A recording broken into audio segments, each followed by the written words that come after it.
Wildlife Sydney Zoo. My name's Kelly and this is Harley. And Harley actually has a question that he'd like to know about your koalas.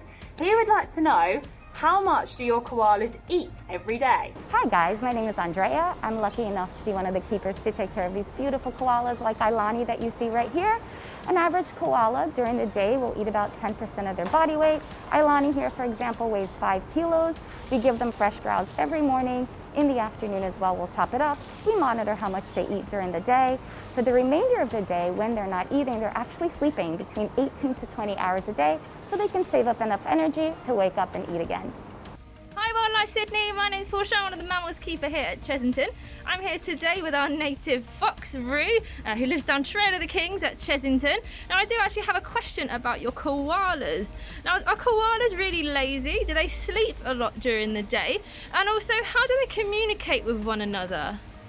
So while koalas do sleep between 18 to 20 hours a day, they're actually not quite lazy at all. So eucalyptus here would be the equivalent of us eating lettuce. It's got no nutritional value and it is high in toxicity, so they generally go for the tips of the leaves, which are a little less toxic to them.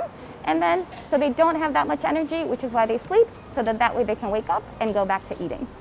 Hi, my name is Ash and I'm one of the lucky keepers that gets to look after these very cute and fluffy friends. So how do koalas communicate? During the breeding season, males like Alfie here actually call out to a female using a really deep bellow. And girls can hear that from a fair distance away, and from that bellow, she can actually tell how big and dominant that male is. Hello keepers over at Wildlife Sydney Zoo, Jamie here from Chessington. Now my question to you is, what is your favourite animal fact to tell your guests? Hi, my name is Lauren and this is Ringo. He is our common wombat. Now my favourite fact about Ringo, or the common wombat, is actually about their pouches. Now Ringo, being a male wombat, does not have a pouch, but the females, they have a backwards facing pouch. Hello, my name is Ellie and I'm a zoo education host here at Chessington, and my question to you is, do you do enrichment with your kangaroos, and who is the best behaved out of the group? Hi guys, my name's Morgan and I'm one of the kangaroo keepers here from Wildlife Sydney Zoo. Now, one of the questions you guys asked was who is the most well behaved out of the group, and it would definitely have to be Julie. She's this little one right here. So she's actually our oldest kangaroo. She's 6 years old, and by far she's the most patient out of the bunch. Now these guys do get enrichment. We have an enrichment calendar for all of our kangaroos. And something that we've given them today is something called a foraging box, which is what they're going through right now.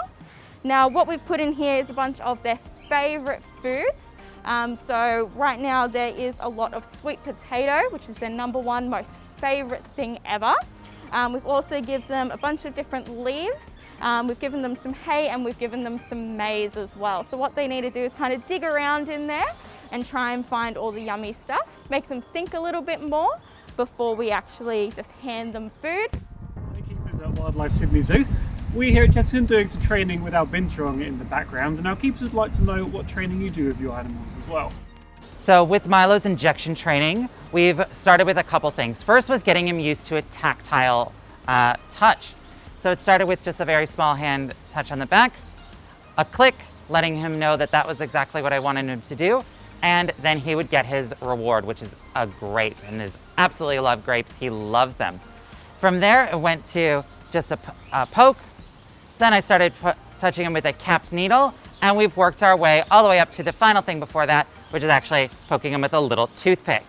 Now, we don't want to actually inject him with anything, so that little bit of a poke really goes a long way of him accepting this treatment and that medical procedure. Hi guys, my name's Andy. I'm one of the mammal keepers here at Chessington, along with two of our lovely Alma tigers here, Olga, who's having a drink, and Sarah up on his bed. We've just got a few questions about your platypus that you have over there. The first question is, what kind of enrichment, what kind of toys, what kind of things do you give your platypus to do throughout the day? The second is about their eggs. We're really interested in about their eggs and how many eggs they actually lay in one go. And the third and final question is about their diet. What kind of things do they eat? How often do you feed them? And anything interesting you give about their diet would be really interesting to know. Hi Andy, thank you so much for your questions. I'm Laura and I'm in here with Jackie, our 17-year-old platypus.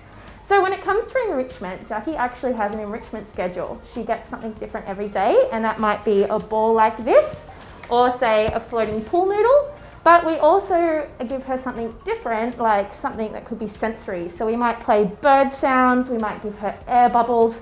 We could change up her water flow to really keep her environment interesting. But when it comes to her diet, platypus in the wild are really opportunistic. They'll eat any invertebrate they can find in their freshwater river system. So here at Wildlife Sydney Zoo, we try and replicate that as best as possible. Now, when it comes to feeding, we try and feed her as many times a day as we can, because platypus can actually forage for food for up to 12 hours a day. And when it does come to their diet, the most interesting thing about them is actually that they don't have teeth.